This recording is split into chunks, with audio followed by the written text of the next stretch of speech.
رحم الله من قرأ الفاتح. بسم الله الرحمن الرحيم.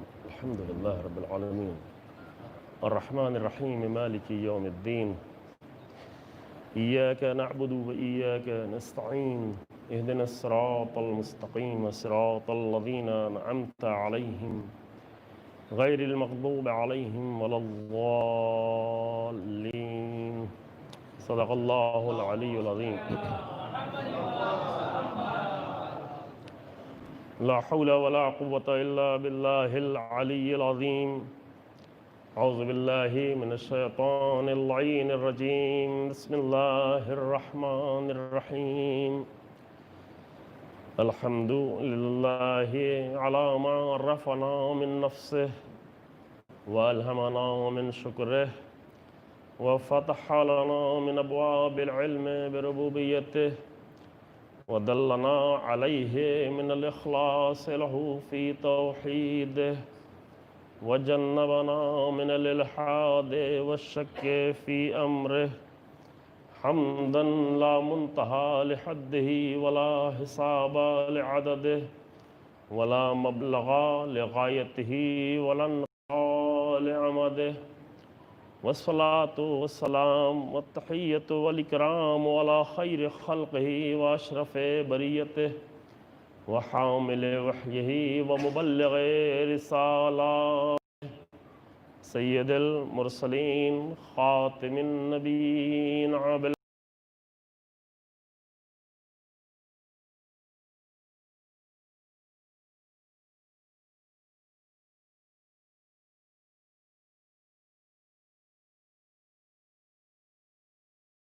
المنتجبين الذين أذهب الله عنهم الرجس وطهرهم تطهيرا.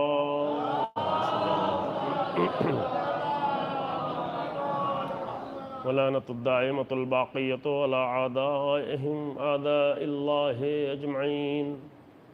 أما بعد فقد قالت زينب بنت علي سلام الله عليهما فقد كيدك وسع سعيك وناصب جهدك فوالله لا تمحو ذكرنا ولا تميت وحينا ولا تدرك أمدنا.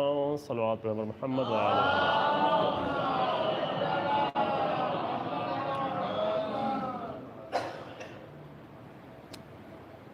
جناب زینب سلام اللہ علیہ کے نورانی خطبے کا یہ حصہ جو آپ کی خدمت میں پیش کیا جا رہا ہے ان دنوں میں، جس میں بیوی نے ابن حاکم شام کے بیٹے یزید کے دربار میں کھڑے ہو کر نسبتاً ایک طولانی تر خطبہ دیا ہے کوفے کے خطبے کے بنسبت۔ کوفے کا خطبہ جناب زینب کا وہ بازار کا خطبہ ہے،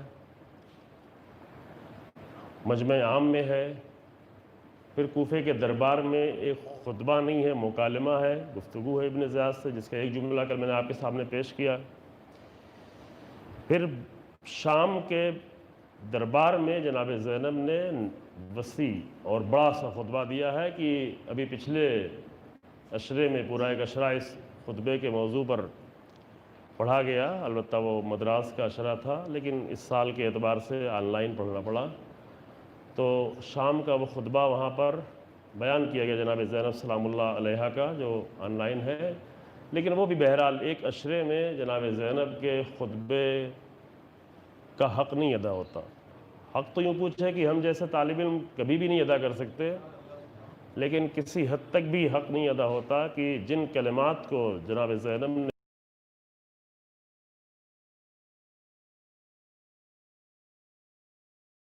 اس آیات کے کلمات سے استفادہ کرتے ہوئے بیوی نے جو خطبہ دیا ہے وہ تاریخی خطبہ ہے۔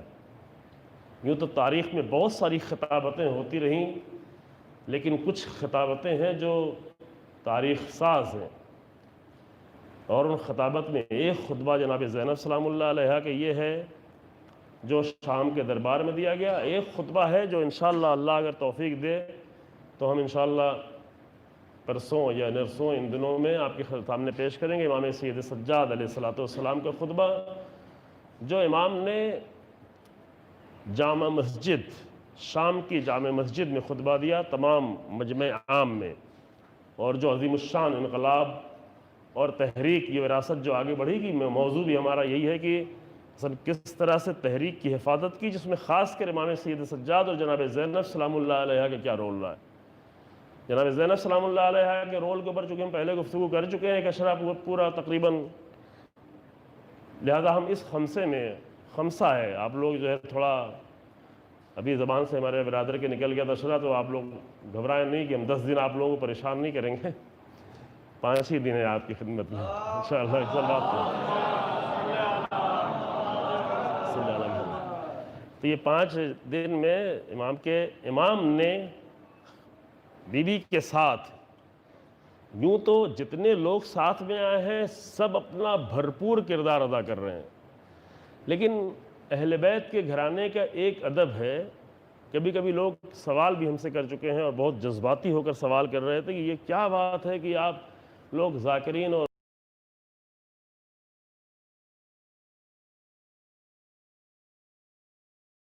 علماء نہیں کرتے۔ تو ہم نے ان کو بتایا کہ دیکھیں بھائی، یہ اپنی طرف سے تو ہمیں بیان نہیں کرنا ہے، جو تاریخ میں آیا ہے۔ اب کچھ لوگ ہنرمند ہوتے ہیں، وہ اپنی طرف سے بیان کرتے ہیں، تو جب اپنی طرف سے انسان بیان کرنے لگے تو کچھ بھی کہہ سکتا ہے۔ جب اسے خود تاریخ بنانا ہو، خود مقتل بنانا ہو، خود واقعہ بنانا ہو، خود فضائل بنانا ہو، خود مصائب بنانا ہو، تو وہ تو مسئلہ الگ ہے۔ لیکن جو ذمہ دار لوگ ہیں اور تاریخ کی چیزیں بیان کریں گے، مقتل کی، تو وہ تو وہی بیان کریں گے جو مقتل میں ہے۔ تو پھر انسان کا سوال پیدا ہوتا ہے کہ جناب ام کلثوم کا بھی کردار تو عظیم الشان ہے جناب زینب کی طرح سے۔ ہم نے کہا اس میں کوئی شک نہیں کہ وہاں پر جتنی بیویاں آئی ہیں، حتیٰ 4 سال کی بچی، اس کے کردار میں بھی ذرہ برابر کسی سے کوئی کمی نہیں ہے۔ لیکن فقط مسئلہ یہ ہے کہ اہل بیت علیہ السلام کا ادب یہ ہے کہ جب کوئی بڑا ہوتا ہے تو چھوٹے لوگ اپنے آپ کو ظاہر نہیں کرتے۔ یہ ادب ہے اہل بیت، اور یہ بہت ہی عظیم ادب ہے۔ یعنی یہ صرف ایک واقعہ کربلا کا ماجرا یہ نہیں ہے، یہ تاریخ کا ادب ہے کہ جب کوئی بزرگ موجود ہے تو پھر وہاں نہ چھوٹا خطبہ دیتا ہے، اتنا ہی کلام کرے گا، وہی کچھ کرے گا جب اوپر سے اشارہ ہوگا، باقی کوئی بھی عمل نہیں۔ آپ جس کے خطبوں سے تاریخ فصاحت لکھی گئی اور بلاغت کی تاریخ لکھی گئی نہج البلاغہ کی شکل میں، اس نہج البلاغہ میں، اور اس نہج البلاغہ تو ایک جلد ہے، امیر المومنین کے جتنے خطبے موجود ہیں، ابھی جتنے ہیں، ان سارے خطبوں کو ابھی جمع کیا گیا، ایران میں کتاب چھپ چکی ہے، وہ نہج البلاغہ کے 10 گنا زیادہ ہے۔ چونکہ نہج البلاغہ میں سید رضی رحمۃ اللہ علیہ نے بہت خاص کلام کو انتخاب کیا ہے، وہ زیادہ اپنے لٹریری پہلو کے اعتبار سے مسائل کو دیکھ رہے تھے، لہذا خطبوں میں یہ نہیں کہ یہ خطبہ ہے امام کا، من خطبۃ لہ علیہ السلام، امام کے خطبے کا یہ حصہ، پورا خطبہ نہیں ہے۔ تو جو خطبات موجود ہیں، سارے خطبات تو تاریخ میں ہیں بھی نہیں، جتنے خطبات موجود ہیں، میں معاف کیجیے ایک تھوڑا سا طنز والا جملہ کہنے جا رہا ہوں، اگر امام علیہ السلام کے زمانے میں بھی مجمع ہمارے مجمع جیسا ہوتا تو امام علی کا آج کوئی بھی خطبہ موجود نہیں ہوتا۔ ہاں، چونکہ ہم صرف سننا جانتے ہیں، باقی اس کے بعد کا ماجرا ہمارے ذاکروں نے سب نے بہت آسان کر دیا، تو میں کچھ کرنے کی ضرورت نہیں ہے۔ لیکن اتنا کلام اگر 10 جلدوں میں صرف امیر المومنین کے خطبات کا کلام اگر موجود ہے، تو اس لیے کہ سننے والے صرف سنتے نہیں تھے، اس کو حفظ کرتے تھے، اس کو یاد کرتے تھے، اس کو لکھتے تھے، اس کو محفوظ کرتے تھے، اس کو نسلوں بعد نسلیں منتقل کرتے تھے، اس کی حفاظت میں اپنی جان کی قربانیاں دیا کرتے تھے، یوں ہم تک آیا ہوا ہے۔ لیکن ہم جو جملہ کہنے جا رہے تھے وہ فقط اتنا جملہ کہنے جا رہے تھے کہ وہ امیر المومنین کہ جس نے بلاغت کی یہ تاریخ رقم کر دی ہے، اس امیر المومنین کا بھی آپ پورے تمام تاریخ میں اٹھا کے دیکھ ڈالیں، جب تک رسول اللہ کی ذات موجود ہے ایک بھی خطبہ نظر نہیں آئے گا۔ یہ ادب ہے اہل بیت کا۔ اس کا مطلب یہ نہیں کہ رسول اللہ کے زمانے میں امیر المومنین بول نہیں سکتے، نہیں بول سکتے ہیں۔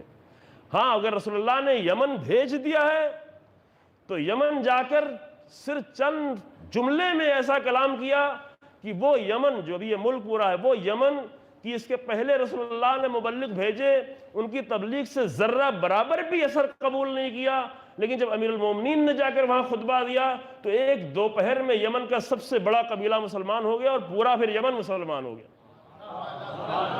یہ تاریخ ہے. صلوات پڑھیں حضرات. اللہم صلی علی محمد. یہ تاریخی مسائل ہیں. آخری حج میں جو امیر المومنین آئے ہیں مدینے سے رسول اللہ کے ساتھ نہیں گئے تھے.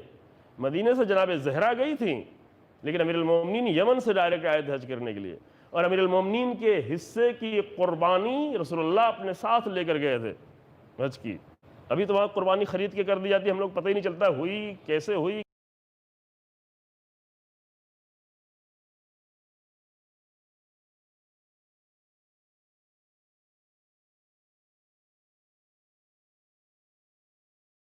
ہیں دو بزرگ کیوں کہہ رہے ہیں؟ ایک بزرگ ہے امام سید سجاد، جو سن کے لحاظ سے تو بزرگ نہیں ہے لیکن منصب کے لحاظ سے سب سے بزرگ ہے. اور ایک بزرگ ہے جناب زینب سلام اللہ علیہا، جو سن کے لحاظ سے بھی بلند ہے، جو سن کے لحاظ سے بھی بلند ہے، اور جاتے جاتے جو وراثت اور جو ذمہ داری حسین ابن علی سلام اللہ علیہ دے کے گئے اس کے لحاظ سے بھی بلند ہے.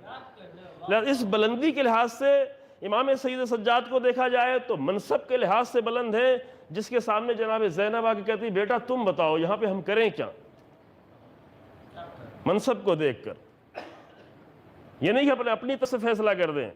عالم غیر معلمہ ہیں جن کو عالم غیر معلمہ یعنی ایسی عالمہ، ایسی صاحب علم خاتون کی جس کو پڑھایا نہیں گیا ہو. اور یہ ہم اور آپ جیسے کسی ممبر سے دیے ہوئے انسان کا لقب نہیں ہے. یہ بازار کوفہ میں امام سید سجاد علیہ السلام نے جناب زینب کو لقب دیا تھا کہ اس کو تو یا امہ، اے میری پھوپھی اب آپ ٹھہر جائیں، اب آپ سکوت اختیار کریں، کیونکہ آپ عالم غیر معلمہ ہیں. آپ کسی کو پڑھانے کی ضرورت نہیں ہے، وہ آپ فہم غیر مفہمہ ہے. آپ کو کسی کے سمجھانے کی ضرورت نہیں ہے، آپ تمام مسائل کو پوری گہرائیوں تک خود سمجھتی ہیں.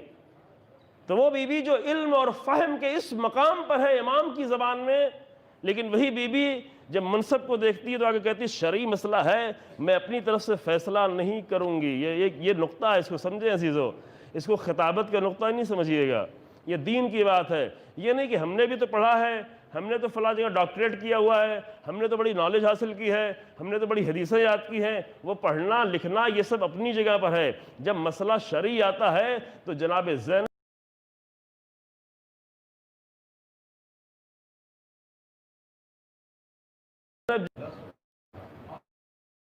کہ بیٹا میں خیمے سے نکلوں یا ٹھہروں.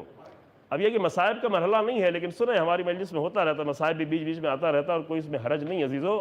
کہ یہ تاریخ بشریت کا تمام انبیاء اور تمام ائمہ کی تاریخ میں صرف ایک امام سید سجاد علیہ السلام ہیں کہ جن سے کسی نبی یا کسی امام سے شاید پوری زندگی میں اتنا مشکل سوال نہیں پوچھا گیا جتنا امام سید سجاد سے امامت کے پہلے ہی لمحات میں سوال کیا گیا. اتنا مشکل سوال، بہت مشکل سوال. اب اس مشکل کو میں وضاحت یہاں نہیں کر پاؤں گا ورنہ پھر پورا مصائب کا ماحول ابھی ہو جائے گا. میں چند باتیں عرض کرنی ہے، لیکن اب آپ یہ خود سوچئے گا کہ کیا کسی نبی اور کسی امام سے کوئی بھی شرعی مسئلہ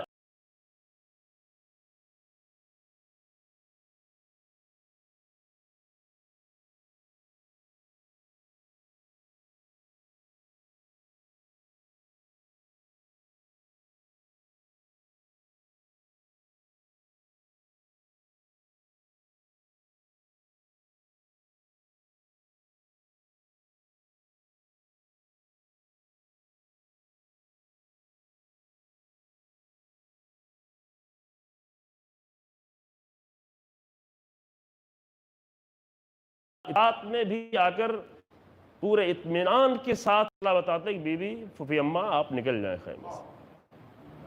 ٹھیک، یہ مشکل مرحلہ. لیکن یہ دو بزرگ تھے، اپنے اپنے لحاظ سے بزرگ تھے. جب یہ بزرگ موجود تھے تو کردار جو جناب زینب کر رہی ہیں وہی ام کلثوم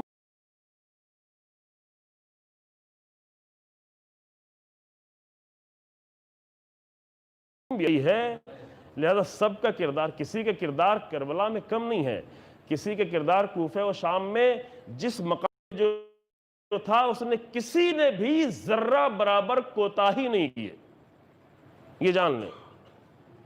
اور یہی عظمت ہے کہ سخت ترین حالات میں بھی جب ایک تحریک کو زندہ کر کے آگے لے جانا ہوا تو کسی نے بھی ذرہ برابر کوتاہی نہیں کی۔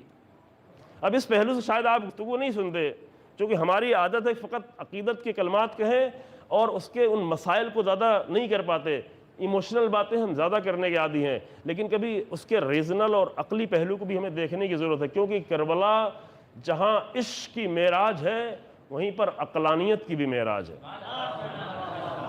اور عقلانیت کے معراج ہونے کی دلیل یہ ہے کہ پورے واقعے کربلا میں کوئی بھی ایک اقدام اور کوئی بھی ایک لمحہ ایسا ڈھونڈ کر نہیں نکالا جا سکتا جہاں پر کوئی انسان آ کر بڑا سوچ سمجھ کے کہے کہ ایسے سخت حالات میں اگر یہ قدم نہ اٹھایا گیا ہوتا، اس کے بجائے یہ اٹھایا جاتا تو زیادہ بہتر تھا۔ اور یہ صرف عقیدت کی بنیاد پر نہیں، ہم تو نہیں کہتے، کوئی بھی نہیں کہہ سکتا، تاریخ کا کوئی فرد، تاریخ لکھنے والوں نے کسی نے بھی آج تک نہیں کہا کہ اے کاش کی ان سخت حالات میں، اسیری کے حالات میں یہ قدم نہیں اس طرح بات کی جاتی بلکہ اس طرح کی جاتی۔ اس کا کیا مطلب ہے؟ یعنی یہ عقلانیت اتنی معراج ہے کہ اس سے بہتر کچھ سوچا ہی نہیں جا سکا۔ 1400 سالوں میں جو وہ بیویاں کر کے چلی گئیں، اور عام طور سے بیویوں کے لیے مردوں کی حالت خراب ہو جاتی ہے، مردوں کی عقلیں فیل ہو جاتی ہیں، ٹھیک حالات میں سبھی سوچتے ہیں، سبھی اچھے اقدام کرتے ہیں، لیکن جب تھوڑا مصیبت آ جاتی ہے تو سارے حواس باختہ ہو جاتے ہیں، پھر انسان کو سمجھ میں نہیں آتا کہ کیا کریں، کیا کہیں، کیا بولیں، کیا اپنائیں، کیا کلمات ادا کریں۔ لیکن ان سخت ترین حالات میں کہ تاریخ میں کسی شریف گھرانے پر کوئی بھی اتنا سخت وقت آیا ہی نہیں جو اہل حرم پر آیا۔ اس سخت ترین حالات میں کوئی بھی لمحہ ایسا نہیں آیا کہ جہاں پر عالی ترین قدم نہ اٹھایا گیا۔ اس کو میں بار بار اس لیے عرض کر رہا ہوں کہ یہ باتوں کو خطابت کے رخ سے نہیں دیکھے کہ آپ کہیں کہ اس پہ ہم واہ واہ کریں۔ ایک نقطہ بیچ میں عرض کر دوں، معاف کیجیے۔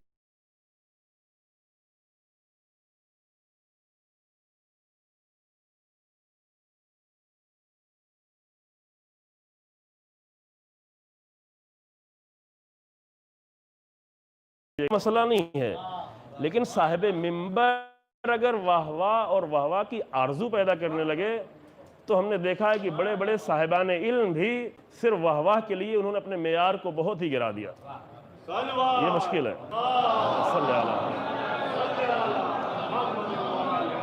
لہٰذا معاف کیجیے اگر میں آپ کو زیادہ موقع نہ دوں تو اس کے لیے پریشان نہ ہوئیے گا، میرے اوپر کوئی الزام بھی نہ رکھیے گا، کیونکہ ایک جملہ ہم کبھی کبھی کہہ دیتے ہیں، کہتے رہتے ہیں کہ اگر آپ میری تعریف نہیں کریں گے تو میرا کوئی بھی نقصان نہیں ہوگا، ذرہ برابر بھی میرا نقصان نہیں ہوگا، لیکن اگر ان مسائل پہ آپ فکر نہیں کریں گے اور سوچیں گے نہیں تو آپ کا نقصان ہو جائے گا۔ تو آپ اپنے آپ کو نقصان سے بچائیں، ٹھیک ہے؟ تو ہم انہی بات کو دوسرے لہجے میں کہیں تو آپ کی دوسری حالت ہو جائے گی۔ ہم اس حالت تک نہیں لے جانا چاہتے، ہم چاہتے ہیں کہ تھوڑا سا عقلانی پہلو غالب رہے جذباتی پہلو سے۔ یوں بھی 12 بجے رات میں 11 بجے رات میں ٹھیک ہے عقلانی پہلو غالب ہونا چاہیے، ٹھیک ہے؟ تو کربلا جہاں عشق اور معرفت کی معراج ہے وہیں عقلانیت کی بھی معراج ہے، اور کربلا کی تحریک اسی لیے اتنی عظیم الشان طریقے سے آگے بڑھی ہے کہ کربلا کو نہایت ہی عقلانی انداز سے آگے بڑھایا گیا۔ اور ایک جملہ شاید میں بعد میں کبھی یاد آئے اور کہہ پاؤں نہ کہہ پاؤں کہ عزیزو، آپ بھی جو تحریک ہے یہ کربلا کی عزاداری کی شکل میں، اس عزاداری کو بھی تھوڑا عقلانی پہلو کے ساتھ آگے لے کر بڑھیں۔ جب عقلانی پہلو کے ساتھ عقل کے ساتھ آگے بڑھے گی تو ہر صاحب عقل کو ڈھونڈ رہی ہوگی، کھینچ رہی ہوگی، اپنی طرف دعوت دے رہی ہوگی، وہ لازم ہے۔ اور صاحبان عقل عزاداری میں زیادہ آگے بڑھیں، دوسرے لوگ بھی رہیں۔ ابھی بعض شہروں میں، مجھے یہاں کے حالات نہیں معلوم ہے لہذا ہم آسانی سے کہہ دے رہے ہیں تاکہ یہ نہ ہو کہ کسی کے بارے میں کہا جا رہا ہے، لیکن بعض شہروں میں یہ ہے کہ اتنی بڑی میراث کو، اتنی عظیم الشان عزاداری کی میراث کو جو پوری بشریت کی نجات کی ضامن ہے، صرف ہماری نہیں، اتنی عظیم میراث اور اتنی بڑی تحریک کو بعض لوگوں نے چند سادہ لوح اور چند بہت ہی سمپل اور چند بہت ہی کبھی کبھی نادان قسم کے حوالے کر دیا ہے۔ اور جب وہ لوگ کرنے لگتے ہیں آ کر تو پڑھے لکھے لوگ اپنے آپ کو پیچھے کر لیتے ہیں، چھوڑے وہ لوگ تو کر رہے ہیں۔ خدا کی قسم یہ اتنی ہلکی چیز نہیں ہے کہ اتنے ہلکے لوگوں کو دے دی جائے۔ عزاداری ایک میراث ہے اور بہت وزنی ہے، بہت قیمتی ہے، بہت، اس کے لیے ذمہ دار لوگ ہمیشہ اپنے آپ کو آگے رکھیں۔ اس کو جناب زینب سلام اللہ علیہا اور امام سید سجاد صلاۃ والسلام کی میراث سمجھ کر ہمیشہ اپنے آپ کو آگے رکھیں، انتظار نہ کریں کہ جو آئے جیسا کر کے چلا جائے، تاکہ وہ تحریک کی شکل میں زندہ رہے، تحریک بن کر آگے بڑھتی رہے۔ اب یہاں پر میں جلدی سے واپس آ کر وہ جملے کے ترجمہ کر دوں، کل تو نہیں کر پایا نا،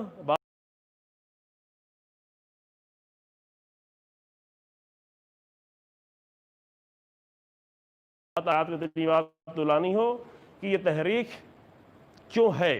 کل جہاں بات ختم ہوئی تو وہیں شروع کریں، لیکن اس کے پہلے ہم ان کلمات کا ترجمہ کریں۔ غور کریں کہ بی بی ان حالات میں درباری ہیں، حتیٰ دوسرے ملک کے لوگ بھی لائے گئے ہیں، سفیر یعنی دوسرے مذہب کے لوگ بھی ہیں، اور یہ علی و فاطمہ کی بیٹیاں ہیں، یہ رسول اللہ کی نواسیاں ہیں، حتیٰ کہ شرابی لوگ بھی اس دربار میں موجود ہیں۔ وہاں پر جناب زینب سلام اللہ علیہ کو اگر اپنا کردار ادا کرنا ہے، خطبہ دینا ہے، ذمہ داری ادا کرنا ہے، تحریک کو پہنچانا ہے یزید کے دربار تک۔ تحریک تو یہ نہیں کہ فقط مومنوں تک جائے، تحریک کا اثر یزید کے دربار سے آگے بڑھانا ہے کہ حتیٰ یزید کے دربار کی عورتوں میں اثر جائے، بچوں میں اثر جائے، اور کم سے کم اتنا اثر تو ضرور ہوا کہ حکومتیں کوئی آسانی سے چھوڑا نہیں کرتے۔ بڑے اچھے اچھے لوگ بھی حکومتوں کے مسئلے میں آتے ہیں تو گمراہ ہو کر اپنے بیٹوں کو، اپنے باپ کو، اپنے بھائیوں کو قتل کر دیتے ہیں، لیکن نہیں معلوم امام سید سجاد اور جناب زینب کی تحریک کا کیا اثر تھا کہ خود یزید کا بیٹا ساری کوشش کر لی گئی کہ اس دربار میں آ کر بیٹھ جائے، اس تخت پہ آ کر بیٹھ جائے۔ یہ جناب زینب کی تحریک نہیں جب مانا تو لوگوں نے زبردستی بٹھا دیا، زبردستی بٹھایا تو وہ اٹھ کے اپنے کمرے میں چلا گیا اور اس کے بعد کمرے سے باہر نہیں نکلا، صرف یہ کہہ کے چلا گیا کہ قیامت تک ہماری ساری نسلوں پر عذاب ہونے کے لیے اتنی ہی کافی ہے جو میرے باپ نے کر لیا، اب مجھے اس تخت پہ نہیں بیٹھنا ہے۔ تو کیا سمجھتے ہیں یہ کوئی معجزہ ہو گیا تھا؟ نہیں، یہ کسی بی بی کے کلام کا اثر تھا، یوں نہیں ہوا تھا، یوں نہیں ہوا تھا۔ تو ایسے حالات میں جب رسی میں باندھ کر دربار میں داخل کیا گیا ہے،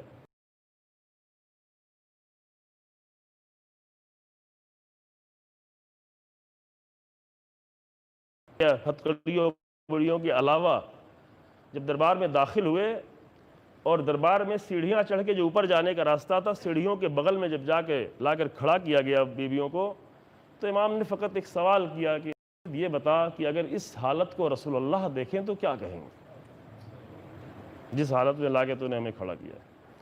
تو یزید کو تو اس کی کوئی فکر نہیں تھی، چونکہ یزید تو شعر پڑھ رہا تھا، جشن منا رہا تھا، جشن منانے کے لیے لایا تھا وہاں سے۔ ابھی شاید آج ہی میں صاحب میں آپ کے سامنے عرض کر سکوں کیسے لایا گیا تھا، جشن منانے کے لیے لایا تھا، اتنا طولانی سفر طے کرایا تھا، تو اس کو تو رسول اللہ کی کوئی فکر نہیں تھی، لیکن بہرحال دربار میں ایسے لوگ بھی تھے جو رسول اللہ کو جانتے تھے، لہذا کچھ جگہوں پہ وہ مجبور ہو جاتا تھا، لہذا ان حالات سے لوگوں کے حالات کو دیکھ کر مجبور کر اس نے حکم دیا کہ رسیاں توڑ دی جائیں، کاٹ دی جائیں، تو رسیاں کاٹ دی گئیں، جس سے امام سید سجاد سلام بھی بدے ہوئے تھے۔ اللہ اکبر۔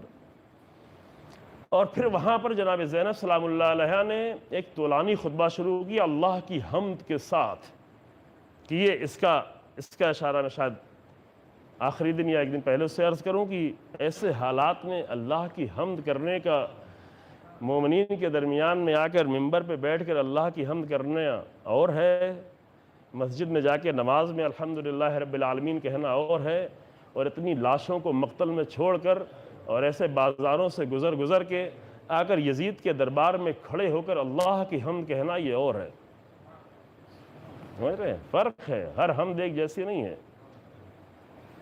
ذات کا حمد کرنا لوگوں کو دھوکہ دینے کے لیے اور ہے، اور دل کی گہرائیوں سے، یہ جملہ سمجھیں، ہم جیسے لوگ ہو سکتا ہے کہ آ کر مجلس پڑھنا ہے تو خطبہ پڑھتے پڑھتے زبان سے کلمہ ادا کر جائیں، متوجہ بھی نہ ہو کہ کیا کہہ کے چلے گئے۔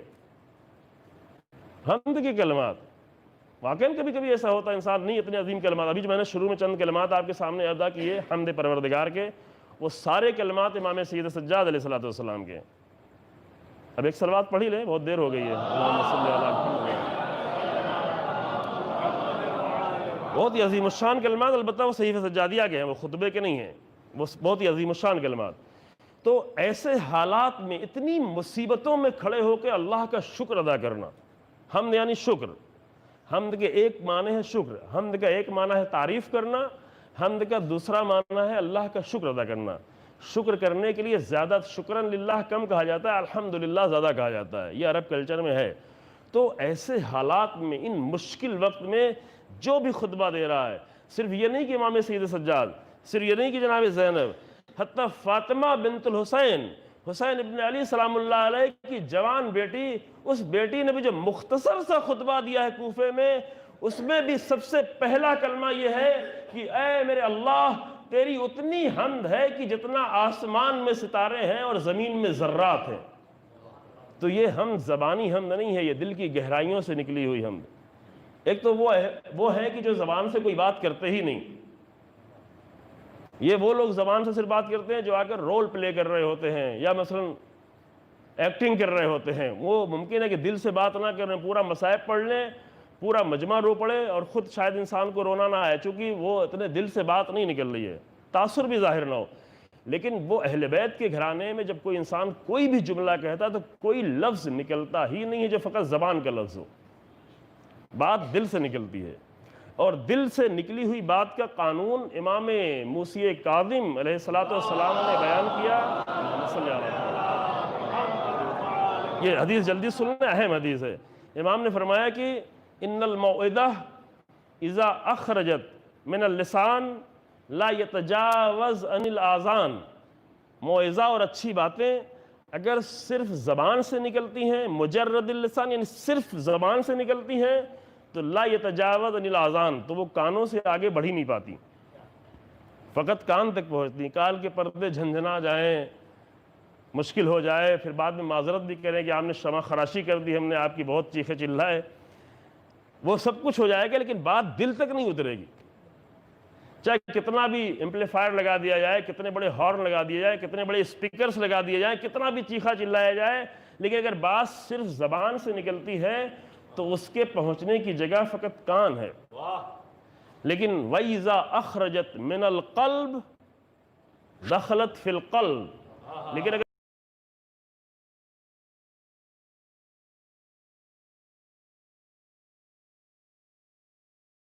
کوئی ایسی بات کرتے ہی نہیں جو صرف زبان سے کہی جائے، بات ہی پورے وجود سے کرتے ہیں، جس بات کو پورے اپنے وجود میں ہضم کر چکے ہوتے ہیں وہی بات زبان سے نکل رہی ہوتی ہے، تو اس کا اثر بھی بہت زیادہ ہوتا ہے۔ یہ ہماری ابھی کمیاں ہیں کہ ہمارے اوپر اثر نہیں ہو رہا ہے، اہل بیت کی بات ہی تک کم پہنچ پائے ہیں۔ ابھی تو ہم اپنی باتیں زیادہ کرتے ہیں، ہم اپنے نقطے، اپنی خطابت، اپنا بیان، اپنا اظہار، اپنے علم وہ اظہار کر رہے ہوتے ہیں۔ ابھی اہل بیت کی بات دعا کریں کہ پہنچے آپ تک، دعا کریں کہ وہ حالات بنے، ایسا ماحول بنے ہمارے درمیان میں کہ یہاں پر بیٹھ کر نہج البلاغہ پڑھی جائے، نہج البلاغہ سمجھیں، امیر المومنین کا کلام سمجھیں، امام حسین علیہ السلام کا کلام پیش کیا۔ جب پوری کربلا گزر جاتی، امام حسین علیہ السلام کا چند کلام بھی ہمارے سامنے نہیں آ پاتا، تو وہ ماحول بننا پڑتا ہے، کلچر کے اعتبار سے اپنے آپ کو اتنا بلند کرنا پڑتا ہے کہ پھر امام رضا علیہ السلام کی یہ بات سمجھ میں آنے لگے۔ اللہم صلی علی محمد،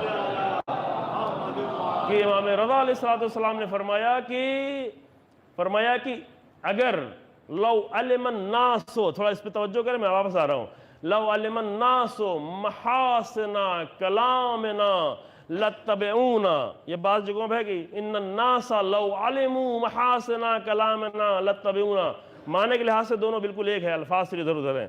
معنی یہ ہوا کہ اگر لوگ، ناس کے مطلب سب جانتے ہیں نا، ناس آپ سب کو پتا ہے، ناس یعنی لوگ، یعنی سارے لوگ، یہ نہیں کہ فقط مسلمان، یہ نہیں کہ فقط مومن، یہ نہیں کہ فقط میرے چاہنے والے، فرمایا ان الناس، اگر سارے لوگ اگر ہماری بات کو جان لیں، لو علموا محاسن کلامنا، اگر وہ ہمارے کلام کے حسن کو سمجھ لیں تو لتبعونا، تو سب کے سب ہماری اتباع اور پیروی کرتے نظر آئیں گے، سب کریں گے۔ اور خدا کی قسم یہ ہونا ہے، میں قسم کھا کے کہہ رہا ہوں کہ اللہ کی قسم کھا کے کہہ رہا ہوں کہ پورے ناس کو اہل بیت کی پیروی کرنا ہے۔ فقط ابھی رکاوٹ ہم خود ہی بنے ہوئے ہیں، چونکہ ابھی ہم اپنی باتیں پیش کر رہے ہیں، ابھی ہم نے اہل بیت کی کتنی باتیں پیش کی ہیں۔ اگر اہل بیت کے کلام کا حسن پیش کر دیا جائے تو لوگ خود اتباع کریں گے۔ ابھی 42 سال ہوا ہے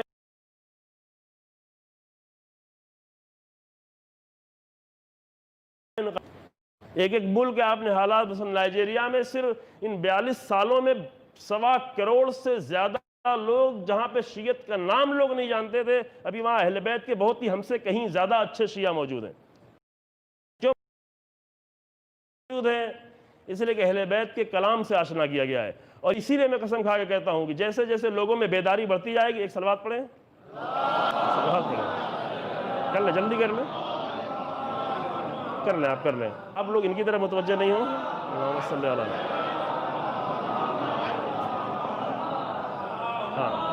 اللہم صلی علی محمد وآل محمد۔ اتنی اہم حدیث اگر گزر جائے اور آپ لوگ کہیں اور متوجہ رہیں تو پھر وہ بھی ناانصافی ہو جاتی ہے۔ ہمارے ساتھ نہیں، وہ کلام اہل بیت پیش کیا جا رہا ہے کہ امام فرماتے ہیں کہ اگر لوگ، ساری بشریت ہماری بات کے کلام کے حسن کو سمجھ لے تو سب ہماری اتباع کریں گے، اور یقیناً کریں گے۔ لہذا ہم دیکھ رہے ہیں کہ صرف 42 سالوں میں انقلاب کے بعد جب اہل بیت کے کلام کے بہت سارے پہلو سامنے آئے اور ہر موضوع پہ سینکڑوں کتابیں لکھی گئیں، تو اس کے کلام اہل بیت پوری یونیورسٹی قائم کی گئی ہے صرف کلام اہل بیت تک پہنچانے کے لیے لوگوں کو۔ یونیورسٹی، چھوٹے مدرسے نہیں، ہم نے مدرسے دیکھے ہیں، پوری یونیورسٹی مشہد میں، قم میں، تہران، کئی شہروں میں صرف اس لیے قائم کی گئی ہے تاکہ اہل بیت کے کلام کے حسن کو نکال کر پیش کیا جائے۔ جو کلام ہے اس کا حسن نکلنا ہوگا۔ کلام حسین ہے لیکن زمانے کے اعتبار سے اسے بتا کر پیش کرنا ہوگا، یہ زمانے کا فرق ہے۔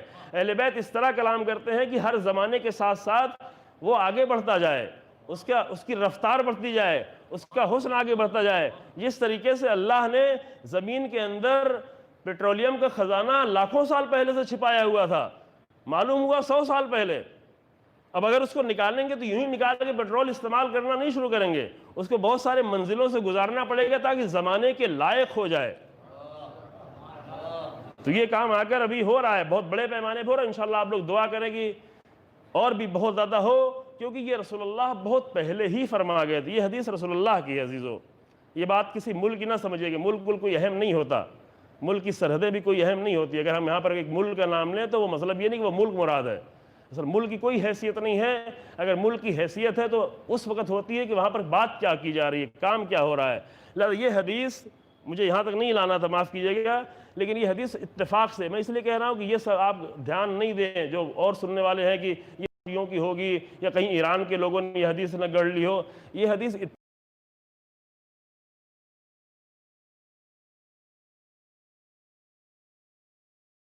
اور اہل سنت عالم بھی ایسا جس کا ہم نام لیتے ہیں، باقی ساری چیزیں آپ خود سمجھ لیں گے، مولانا ابو الحسن ندوی، سنا ہوا نام ہے؟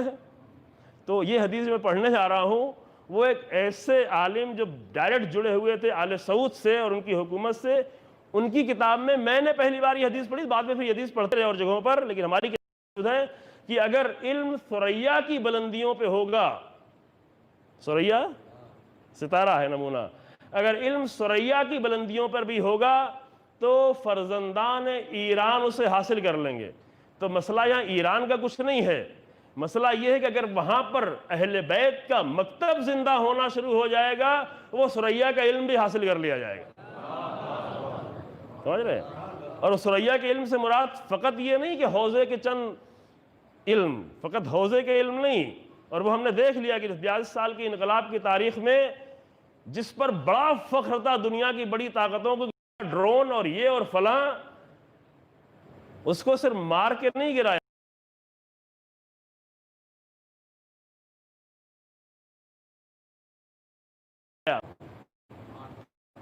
ابھی آپ کے ذہن میں مارنے والا آ رہا ہے جو پچھلے سال مارا تھا، نہیں مارنے کے اور 6 سال پہلے بہت ہی ایڈوانس ڈرون، جو ڈرون کی ٹیکنالوجی بہت ہی ایڈوانس ٹیکنالوجی مانی جاتی ہے، اس کے پورے سسٹم پہ کنٹرول کر کے اس کو اتار کے اور اس سے بہتر ابھی بنا لیا. تو یہ کہاں سے پیدا ہوتا ہے؟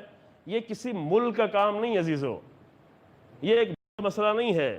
یہ ایران پہلے بھی تھا، وہاں بھی پہلے ذہین لوگ بھی تھے، ہوشیار لوگ بھی تھے، ہوشیار لوگوں کی ایک تاریخ رہی ہے. لیکن جب وہاں آ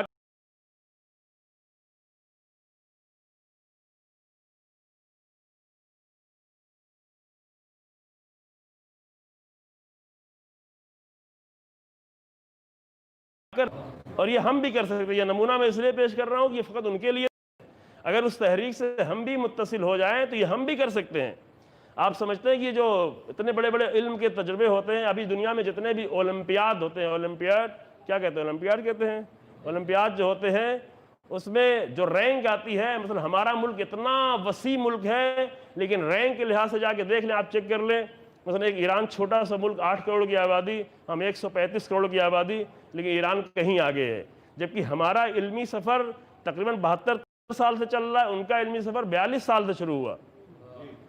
اور آج یہ یونائٹڈ نیشن کے ادارے نے کہا کہ جس رفتار سے پوری دنیا میں علم آگے بڑھ رہا ہے، اس سے 11 گنا تیز رفتار سے ایران میں علم آگے بڑھ رہا ہے. تو یہ مسئلہ ایک ملک کا نہیں ہے، مسئلہ اللہم صلی علی محمد، یہ مسئلہ ایک ملک کا نہیں ہے. مسئلہ یہ ہے کہ جب پاکیزہ لوگ پاکیزگی کے ساتھ آ کر علم سے جڑتے ہیں تو علم کے خزانے کھلنا شروع ہو جاتے ہیں.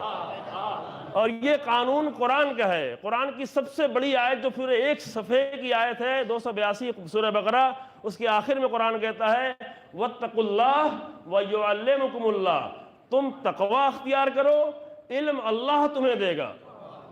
یعلم یعنی معلم تمہارا اللہ ہو جائے گا. اللہ صرف رسول اللہ ہی کا معلم نہیں ہے، اللہ ہر ایک کا معلم بننے کو تیار ہے، لیکن رسول اللہ والی پاکیزگی کا کچھ تو حاصل کریں. جتنا حاصل کر لیں گے اتنا ہی اللہ معلم بنتا چلا جائے گا. تو امیر المومنین کے پاس یہ سارے علم کا خزانہ کیوں آ گیا؟ چونکہ وہ پاکیزگی جو رسول اللہ میں تھی، جو تقوی، اسی تقوی کو میراث لے کر امیر المومنین آگے بڑھے. تو یہ اللہ کا قانون ہے، جس انسان میں جتنی پاکیزگی آ جائے وہ پاکیزگی علم دیتی ہے. ورنہ کتابوں کے پڑھنے سے علم نہیں آتا، یہ جان لیں. کتابوں کا پڑھنا ذریعہ ضرور بن جاتا ہے. اگر کتابوں کے پڑھنا علم پاکیزگی کے ساتھ نہیں ہو تو یہ حروف کالے کے کالے ہی رہ جاتے ہیں، یہ کبھی نور نہیں بن پاتے. چاہے وہ حروف ڈگری میں ہو، چاہے وہ کتاب میں ہو. بلکہ ہم بہت جرأت کر کے آگے بڑھ کے کہتے ہیں کہ قرآن کے چھپے ہوئے حروف بھی وہ کالے کے کالے ہی رہ جاتے ہیں اگر پاکیزگی کے ذریعے سے علم پروردگار نہ ملے. اور اگر اس کی آپ کو دلیل چاہیے ہے تو آپ جا کر مکے کے منبر سے، ابھی پچھلے جمعے کو، ایک ہی ہفتہ گزرا ہے، پچھلے جمعے کو مکے کے منبر سے جب اسرائیل کی تعریف کی جاتی ہے اور رسول اللہ کا نام لے کر ثبوت پیش کیا جاتا ہے، تو اس کا مطلب یہ ہے کہ یہ حافظ قرآن ضرور ہے لیکن اس کے پاس قرآن کا نور نہیں آیا، فقط قرآن کے لفظوں کی تاریکی آ گئی ہے. سمجھ رہے ہیں؟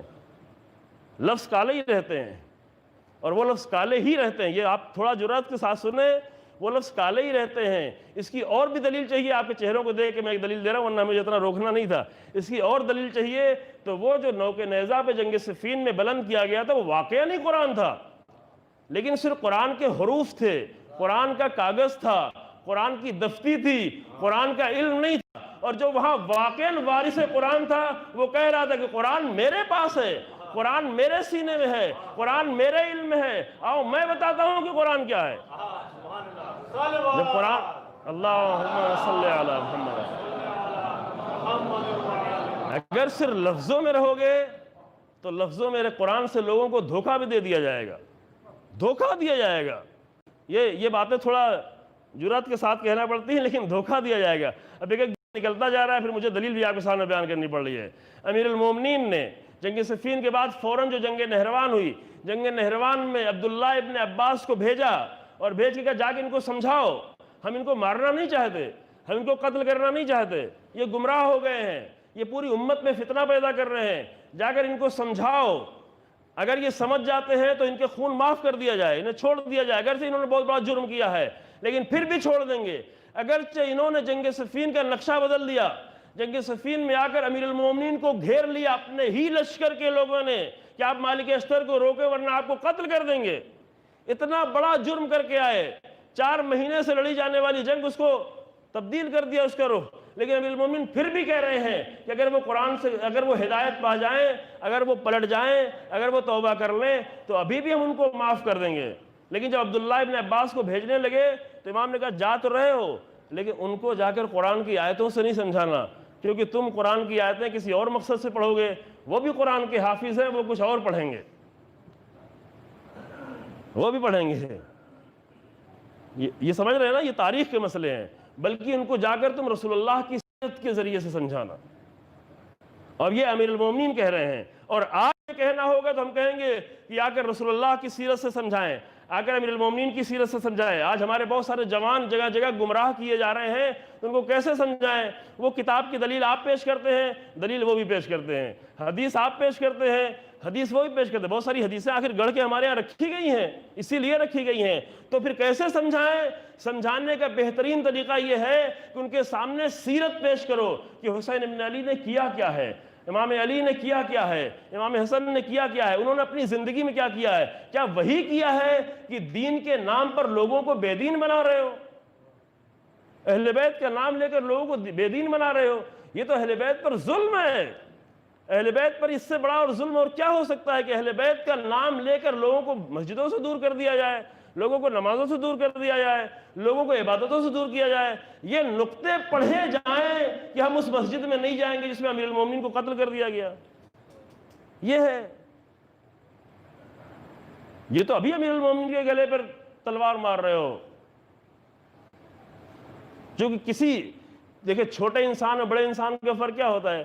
چھوٹا انسان وہ ہوتا ہے کہ جس کو اپنے مارے جانے کی ساری فکر ہوتی ہے، بڑے انسان وہ ہوتے ہیں جن کو اپنی فکر نہیں ہوتی، اپنے مشن کی فکر ہوتی ہے، اپنی تحریک کی فکر ہوتی ہے۔ اور یہی بڑے ہونے کی دلیل ہے کہ جناب زینب کو اپنی فکر نہیں ہے، بازار میں جانے کی فکر نہیں ہے، دربار میں آنے کی فکر نہیں ہے، اگر فکر ہے تو حسینی تحریک کی فکر ہے۔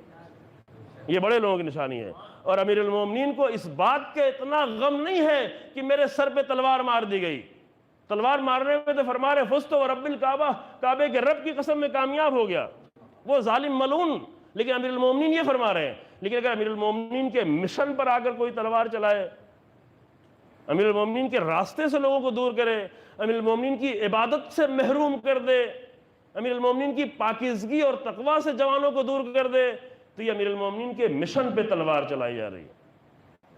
یہ بات تھوڑا سخت ہے عزیزوں، لیکن چونکہ ایسے حالات بہت تیزی سے پیدا کیے جا رہے ہیں لہذا میں تھوڑا سا آپ کے سامنے آگاہ کر دے رہا ہوں۔ اور اب پھر معذرت کے ساتھ واپس پلٹتے ہوئے بی بی فرماتی ہیں اس کی میراث لے کر آئی ہیں، لہذا بی بی کو اس کی پرواہ نہیں ہے کہ مجھے کہاں لا کے کھڑا کیا گیا، کس سیڑھی کے بغل میں، کن ملعونوں کے سامنے، کس دربار میں، کیسے غیر ملکی سفیروں کے سامنے۔ بی بی تو اپنا مشن لے کے آئی ہیں، امام سید سجاد تو اپنی تحریک لے کے آئے ہیں، لہذا فرماتے ہیں فقط کئی دکا، ترجمہ سنیں اور اس کے بعد بس ایک مختصر بات تاکہ کل سے بات سے متصل ہو جائے۔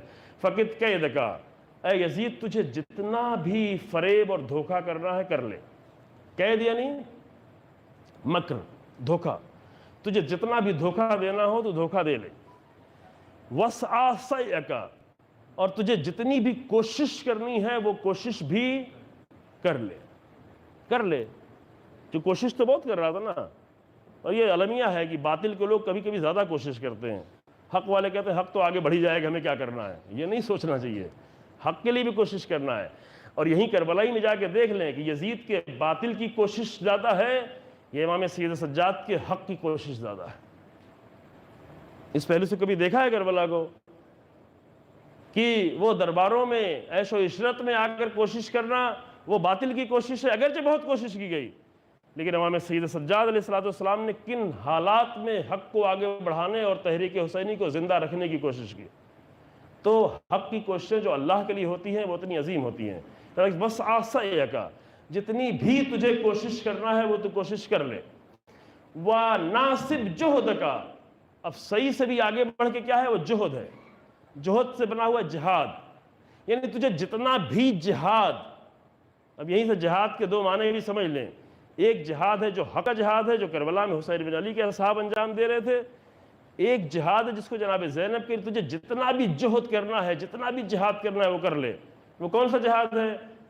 وہ جہاد ہے جس کی وراثت ابھی داعش لے کے آئے ہوئے ہیں، وہ بھی جہاد کر رہے ہیں۔ اس لیے دو جہاد کے درمیان میں فرق بھی ضروری ہے۔ ابھی میڈیا کے ذریعے سے جہاد کو ایسا بنا کے پیش کیا گیا کیونکہ سارے جہاد کو ایک بنایا جاتا ہے، لہذا لوگ سمجھ نہیں پاتے کہ وہ جو جناب زینب کے حرم پہ حملہ کر رہے ہیں ان کو بھی میڈیا کہتا ہے مجاہد، اور جو واقعاً حفاظت کر رہے ہیں ان کو شرما شرما کے ڈر ڈر کے کہتا ہے۔ تو دو جہاد کا فرق سمجھے، چونکہ جہاد کے معنی بہت زیادہ کوشش کرنا، صحیح کے معنی ہے کوشش کرنا، اور جہد اور جہاد کے معنی بہت زیادہ کوشش کرنا۔ تو اے یزید تجھے جتنی بھی کوشش کرنا ہے کر لے، لیکن فواللہ لا تمحو ذکرنا، اللہ کی قسم تو ہمارے ذکر کو محو نہیں کر سکتا۔ یہ تحریک زندہ رہے گی۔ تو ہمیں اسیر سمجھ کے لایا ہوا یہاں پر کہ ختم کر دیا، میدان کربلا میں سب مارے گئے، یہ اسیر ہمارے اختیار میں آ گئے، تو ابھی اسی وقت جان لے یزید فواللہ لا تمحو ذکرنا، خدا کی قسم تو ہمارے ذکر کو محو نہیں کر سکتا، ولا تمیت وحینا، اور تو ہماری وحی کو مار نہیں سکتا۔ یہ بہت ہی عجیب جملہ ہے، میں وضاحت میں نہیں جاؤں گا، لیکن بی بی نے یہ بتا دیا کہ ہم جو کچھ بھی کر رہے ہیں، ہماری جتنی بھی تحریک ہے، ہمارا جتنا بھی عمل ہے، اس کی پشت میں قرآن کی وحی ہے۔ یہ ہمارا خاندان کا مسئلہ نہیں ہے، ہم خاندانی مسئلہ لے کر نہیں آئے ہیں۔ جو یزید سمجھ رہا تھا، یزید اس وقت تک بھی یہی سمجھ رہا تھا اور آرزو کر رہا تھا خوشی سے کہ اے کاش کہ میرے بدر کے بزرگ ہوتے، ہمارے آبا و اجداد، اور آ کر دیکھتے کہ میں نے کیسے انتقام لیا، اور اگر میرے لیے دعا کرتے کہ اے یزید تیرے ہاتھ شل نہ ہو۔ تو خاندان کا مسئلہ دیکھ رہا ہے، لیکن تو یہ جان لے کہ ولا تمیت وحینا، ہماری وحی کو ختم نہیں کر سکتا، کیونکہ ہم وحی کے وارث بن کے آئے ہیں، ہم بنی ہاشم کے وارث بن کے نہیں آئے۔ ان دو چیزوں میں فرق سمجھیں، ہم وحی الہی کے وارث بن کے آئے ہیں۔ ولا تدرکو امدنا، اور تو ہمارے امد یعنی ہمارے مقام، ہماری منزلت، ہماری فضیلت اور ہمارے مقصد کو تو درک ہی نہیں کر سکتا، سمجھ ہی نہیں سکتا۔ تو ہمیں اس حالت میں دیکھ کے سمجھ رہا ہے کہ ہم یہ ہیں، نہیں، تو جو ہمارے لیے طے کر دیا گیا ہے تو اس کو سمجھ ہی نہیں سکتا، تو وہاں تک پہنچ ہی نہیں سکتا۔ بس یہیں سے میں ایک مطلب صرف عرض کروں اور بات تمام کر دوں عزیزو، اس پہ بہت دھیان سے اس بات کو سنیں کہ جب جناب زینب سلام اللہ علیہ اور امام سید سجاد آ کر تحریک کو پیش کر رہے ہیں تو یہ تحریک کا مقصد کیا ہے؟ کل سے بات یہیں پہ ختم ہوتی ہے۔ کل جو آپ کو یہ تو طے ہو گیا نا کہ ثواب نہیں ہے، ثواب نتیجہ ہے، ضرور ہے، جنت بھی ہے، ثواب بھی ہے، یہ سب کچھ ہے، لیکن مقصد یہ نہیں ہے، کیونکہ مقصد اگر یہ ہے تو ہم اللہ سے ہم یہ ثواب نہیں چاہیے کہ ہم کل چند جملے کہے تھے، اب اس کے بعد والا جملہ آج کہہ رہے ہیں کہ ہم کو ایسا ثواب نہیں چاہیے کہ جس ثواب کو پانے کے لیے جناب زہرا کی بیٹیاں بازار تک لائی جائیں، یہ تو نہیں چاہیے۔ کس مومن کو چاہیے کہ ہم اپنے ثواب کے لیے جناب زہرا یہاں تک آئیں، علی کی بیٹیاں بازار تک آئیں تاکہ ہم کو ثواب مل جائے؟ میں تھوڑا سوچیں عزیزو، میں اس لیے جو باتیں اسی لیے عرض کر رہا ہوں کہ تھوڑا سا اپنے آپ کو بلند کرنے کے لیے، صرف ہمیں ایسا ثواب نہیں چاہیے کہ ام کلثوم کو، آپ بی بی کو نام لے رہے ہیں یہاں پر، جناب ام کلثوم کو کوفے کے بازار میں یہ چیخنا پڑے، چونکہ یہ ایک ہی بار تھا یہ نام آیا ہے بی بی کا، جناب ام کلثوم کو چیخ کر کہنا پڑا کوفے کے بازار میں کہ غضوا ابصارکم یا اہل الکوفہ، اے کوفے کے لوگوں اپنی آنکھوں کو تو بند کر لو، غضوا، اپنی آنکھوں کو تو بند کر لو تم، اما تستحیون ان تنظروا الى بنات رسول اللہ وہن حواسر، کیا تمہیں حیا اور شرم نہیں آتی؟ تستحیون، کیا تمہیں حیا اور شرم نہیں آتی کہ تم آنکھیں کھول کھول کر رسول اللہ کی بیٹیوں کو دیکھ رہے ہو جبکہ ان کے چہرے کھلے ہوئے ہیں؟ یہ چہرے تو کبھی نامحرموں کے سامنے نہیں کھلے تھے، تم کس سے دیکھ رہے ہو؟ تم کن بیویوں کو اس طرح آنکھیں کھول کھول کے دیکھ رہے ہو؟ اگر تم تماشا دیکھنے کے لیے یہاں تک آ ہی گئے ہو تو کم سے کم ہمیں دیکھ کر اپنی نگاہوں کو بند تو کر لو، اپنے سر کو تو جھکا تو لو۔ تو یہ منظر تھا بیویوں کا. تو ہمیں یہ سارے منظر سے بیویوں کو اس لیے نہیں گزارا گیا ہے کہ بیویاں یہاں سے گزرے تاکہ ہم کو ثواب دے دیا جائے. پھر کس لیے آئیں؟ کس لیے آئیں؟ اس لیے کہ وہ حسین ابن علی کا خون. اب اس خون کے لفظ کو یاد رکھے، اس پہ گفتگو کل ہوگی کہ خون کو کیا کہا گیا روایت میں، کیوں کہا گیا ہے. کہ وہ حسین ابن علی سلام اللہ علیہ کا خون، کہ عام طور سے خون کا کام یہ ہوتا ہے کہ خون جا کر زمین میں مل کے ختم ہو جائے. 2 دن اس کا اثر ہو، 3 دن اثر ہو، 4 دن اثر ہو، پھر زمین کا رنگ پکڑ لے، زمین کے رنگ میں تبدیل ہو جائے.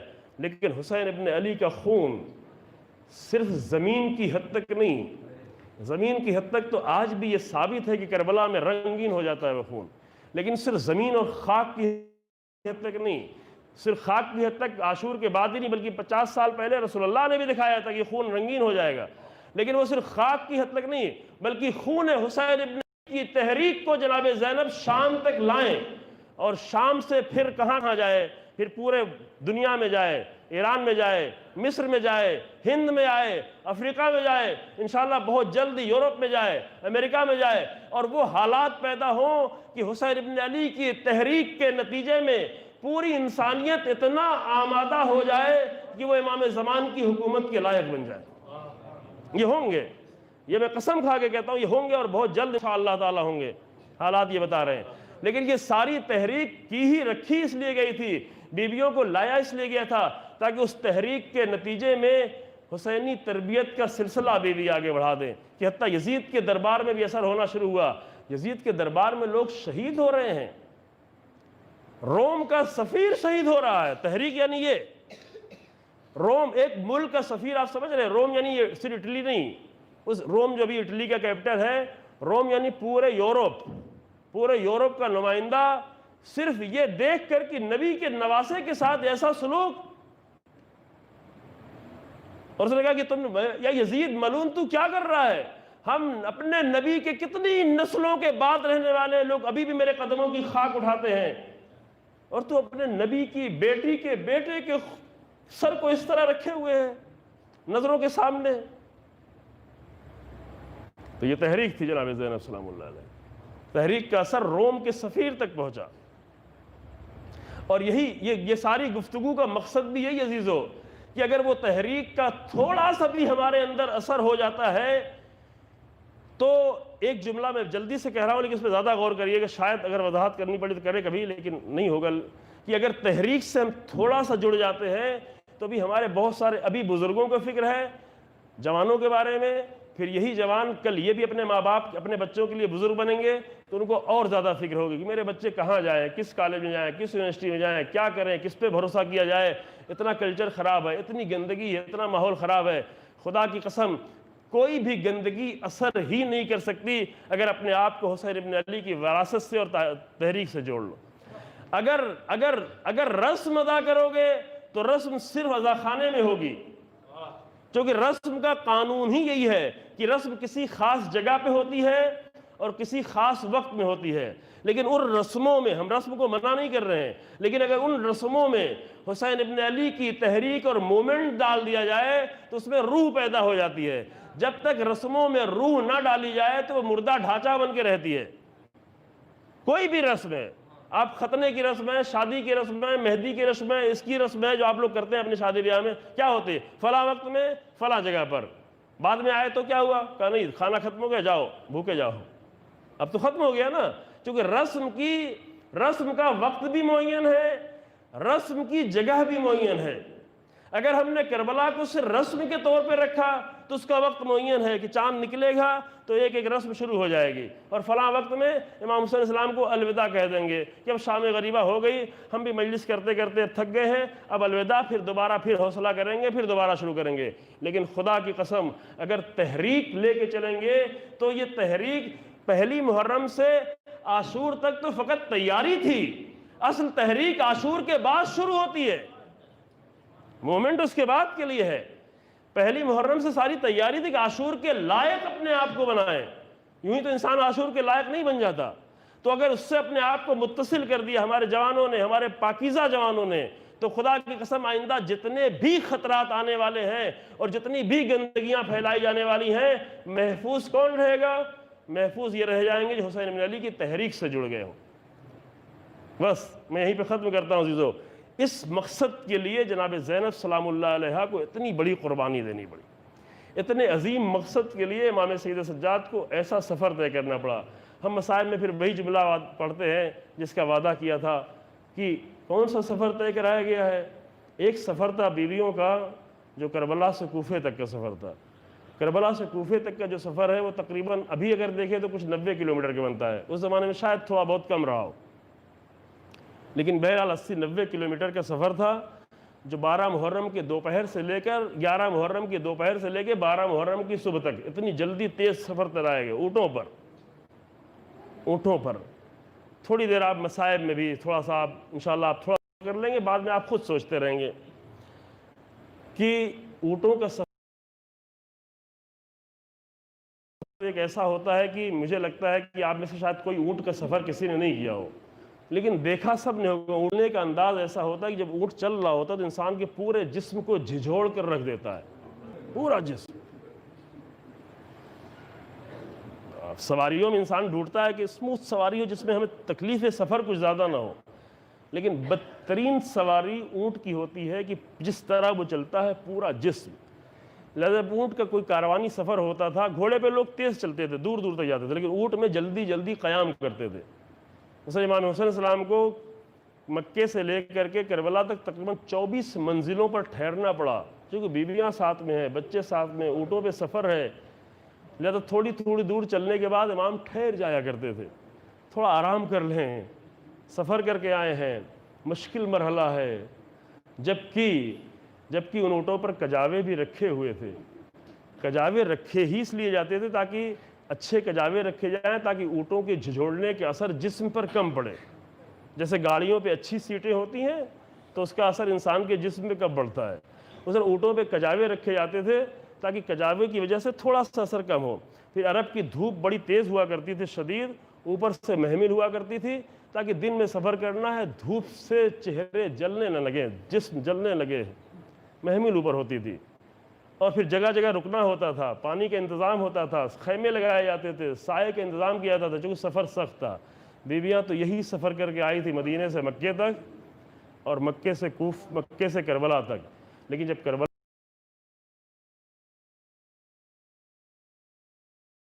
سفر بے کجاوا اونٹوں پر،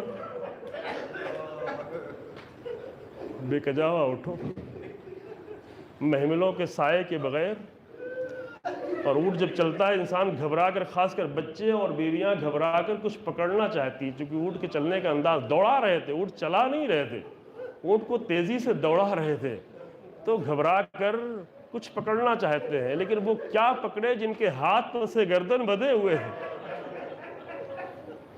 وہ خود کو تو سنبھالنا دور کی بات، ہر ماں کی سب سے بڑی آرزو یہ ہوتی ہے کہ کم سے کم اپنے بچے کو ہم سنبھال لیں، لیکن جن کے ہاتھ پسے گردن بدھے ہوئے ہوں وہ اپنے بچوں کو بھی تو نہیں پکڑ سکتی تھی۔ اب یہ بچے ماؤں کی گود سے لپٹے ہوئے تھے، لیکن اللہ اکبر، اللہ اکبر، عاشور کے تھکے ہوئے بچے، شام غریبہ کے بیدار بچے، جب وہ اونٹ پر بیٹھے اور اتنا لمبا سفر طے کرنے کے بعد مائیں ان کو پکڑ نہیں سکتی تھی، وہ خود اپنی ماؤں کی گود سے ہوئے تھے، اگر ذرا سے نیند کا جھونکا آ گیا وہ بچے زمین پہ گئے، مائیں فقط حسرت بھری نگاہوں سے مڑ مڑ کے دیکھتی رہی، میرے لال میں تجھے سنبھال نہ سکی، میرے بچے میں تجھے پکڑ نہ سکی۔ یہ سفر ہو گیا کربلا سے کوفے تک۔ کوفہ آنے کے بعد ابن زیاد نے اپنے قید میں ڈال دیا، اور قید میں ڈالنے کے بعد یزید کے پاس قاصد بھیجا کہ یزید کوفے سے دمشق بہت دور ہے، بس چند جملے مصائب کے اور رضیو، کربلا سے کوفہ پھر بھی بہت نزدیک ہے، لیکن کوفے سے دمشق بہت ہی دور ہے، لہذا ابن زیاد کو بھی معلوم نہیں تھا کہ اب تو ہم کیا کریں، ہم نے جنگ اپنی ختم کر دی ہے تو ان اسیروں کو کیا کریں، یہیں پہ قید رکھیں یا یہاں پہ قتل کر دیں یا ہم کیا کریں۔ وہ یہ سوچ نہیں پا رہا تھا کہ یہ اسیروں کو اتنا لمبا سفر شام تک کا طے کرایا جائے گا، وہ تو اس لیے پوچھنے گیا تھا کہ ان کو ہم اسیر رکھے یہاں پر، یہ قتل کر دیں، لہذا قاصد کو بھیجا شام۔ تیز رفتار گھوڑے چلے، اور گھوڑوں کا قانون یہ تھا کہ جب تیز رفتار قاصد جاتے تھے وہ کہیں ٹھہرتے نہیں تھے، گھوڑے تھک جاتے تھے لیکن گھوڑے بدل کے چلتے رہتے تھے اور آگے بڑھتے رہتے تھے۔ وقت معین تھا کہ اتنے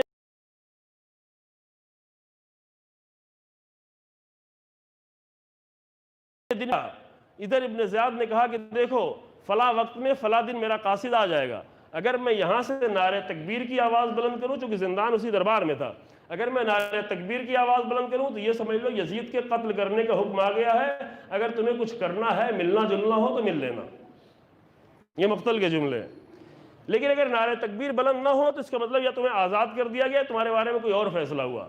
وہ وقت آ گیا، 4 دن یہ جو بھی گزرا، اب تاریخ میں یہ چیز بہت اچھے طریقے سے نہیں لکھی ہے، یعنی 12 محرم کو پہنچے تھے، 12 محرم سے 16 محرم یا 17 محرم، یہ 16 محرم تک زندانی رکھا کوفے میں۔ پھر جب قاصد آیا اور قاصد نے حکم لے کے آیا کہ اسیروں کو شام کی طرف روانہ کیا جائے، بس عزیزو میرا مصائب یہی پر ہے، اسیروں کو شام کی طرف روانہ کیا جائے۔ تو 16 یا 17 محرم کو جو کاروان چلا ہے، یہ ساری تاریخیں معتبر لکھتی ہیں کہ پہلی سفر کو پہنچ گئے۔ اب 16 محرم سے پہلی سفر کا صرف 14 دن کا وقت ہوتا ہے۔ 14 دن میں کیا ہوا یہ تھوڑا سا اور سن لیں، بعد میں آپ جب بھی یہ مصائب اپنا سوچیں گے گریا کریے گا عزیزو، اور ابھی بھی گریا کریے گا کہ کوفے سے دمشق تک بالکل سیدھا راستہ ہے۔ تھوڑا اشارہ بھی دیکھتے چلے، جو بالکل سیدھا راستہ ہے، کوفہ ایسٹ میں ہے، دمشق جو ہے ویسٹ میں ہے، یعنی کوفہ مشرق میں ہے اور دمشق جو ہے وہ مغرب میں ہے۔ تو بالکل سیدھا جو راستہ بنتا ہے وہ تقریباً 1500 کلومیٹر کا ہوتا ہے، 1500 کلومیٹر۔ ابھی بات پوری نہیں ہوئی۔ ابن زیاد نے راستے کے ڈر کے مارے بیویوں کو کوفے سے دمشق سیدھے نہیں بھیجا۔ یہ جملہ آپ سنتے رہتے، لیکن بھیجا کیسے وہ میں آپ کو بتا رہا ہوں۔ کوفے سے بالکل نارتھ کی طرف، عراق کے بالکل نارتھ موصل تک لے گیا۔ اب جا کے آپ نقشے میں دیکھ لیں گے، میرے پاس ایک کتاب ہے، نقشہ میرے پاس موجود، آپ دیکھنا چاہیں گے میں آپ کو دکھا بھی دوں گا۔ موصل تک تقریباً 400 کلومیٹر سے زیادہ موصل تک اوپر لے گیا۔ پھر موصل تک لے جانے کے بعد اوپر سیریا میں، پھر اب چلا مغرب کی طرف، ویسٹ کی طرف، سیریا میں داخل کیا۔ سیریا میں آگے بڑھ کے تھوڑی دور ترکی میں داخل کیا، جو بھی ترکی ہے، پھر اور آگے بڑھ کر پھر جب نیچے کے آنے لگے، جو دمشق نیچے پڑ گیا، اب جب ساؤتھ کی طرف آنا ہوا تو پھر سیریا میں داخل ہوئے۔ سیریا میں حلب ہوتے ہوئے اور بھی نیچے آیا کاروان تو بالبک لبنان میں داخل ہوا۔ لبنان میں ابھی ہم 2 سال پہلے وہاں اس مسجد میں گئے، دیکھا ابھی بھی وہ مسجد موجود ہے جو مسجد رأس الحسین کے نام سے ہے، یعنی امام حسین السلام کے سر کے نام پر مسجد بنی ہوئی ہے، جہاں حسین ابن علی سلام اللہ علیہ کا سر رکھا گیا تھا۔ حلب میں بھی وہ جگہ ہے، یہ راستے میں جگہ جگہ موجود ہے۔ تو لبنان ہوتے ہوئے پھر اور نیچے داخل کیا تو ہمس و ہمات ہوتے ہوئے تقریباً پھر کئی سو کلومیٹر پھر دمشق لایا گیا۔ تو یہ سفر جو بالکل سیدھا سفر 1500 کلومیٹر کا تھا، جب یہ سفر اس طریقے سے طے کر گیا، یہ تقریباً 2500 کلومیٹر کا سفر تھا۔ عزیزو اگر تھوڑا سا لمبا سفر ہم لوگ طے کر کے جاتے ہیں تو مومنین کہتے ہیں مولانا تھکے ہوئے ہیں، تھوڑا آرام کر دیں، جبکہ ایئر کنڈیشن گاڑی کا سفر ہوتا ہے، آپ کو صرف 1 گھنٹے کی مجلس پڑھنی ہے، تھوڑا آرام کر لیں۔ لیکن اللہ اکبر، بے کجاوا اونٹوں پر محمل کے بغیر 2500 کلومیٹر کا سفر بیویوں کو جو طے کرایا گیا صرف 14 دنوں میں۔ تو اتنا سفر طے کرنے کے بعد اب یہ نہیں تھا کہ شام میں جا کے بٹھا کے ان کو آرام کرایا جائے، انہیں پانی دیا جائے، انہیں کھانا دیا جائے، نہیں، بلکہ شام کے دروازے پہ روک دیا گیا، کیونکہ دربار سجایا جا رہا تھا، بازار آراستہ کیا جا رہا تھا۔ اور اس کے بعد 2.5 دن گزرنے کے بعد جب شام کے بازار میں داخل کیا گیا تو یہ اعلان کیا جا رہا ہے یہ تمہارے دشمن آئے ہیں، جن کو انتقام لینا ہو لے لے۔ تو کوئی آ کر نیزہ مارتا تھا، کوئی پتھر مارتا تھا، کوئی خاک ڈالتا تھا، کوئی لکڑی پھینکتا تھا۔ امام سید سجاد فرماتے ہیں فما بقى احد الا والقى علينا من الاحجار والاخشاب والرماد، کوئی بھی شام میں ایسا نہیں تھا کہ جو میرے اوپر کوئی خاک نہ پھینک رہا ہو، کوئی پتھر نہ مار رہا ہو۔ اور امام سید سجاد صرف حسرت بھری نگاہوں سے کبھی زینب کو دیکھتے تھے، کبھی ام کلثوم کو، کبھی فاطمہ بنت الحسین کو، کبھی رقیہ، کبھی سکینہ۔ اے میرے پھوپھی اماں مجھے معاف کر۔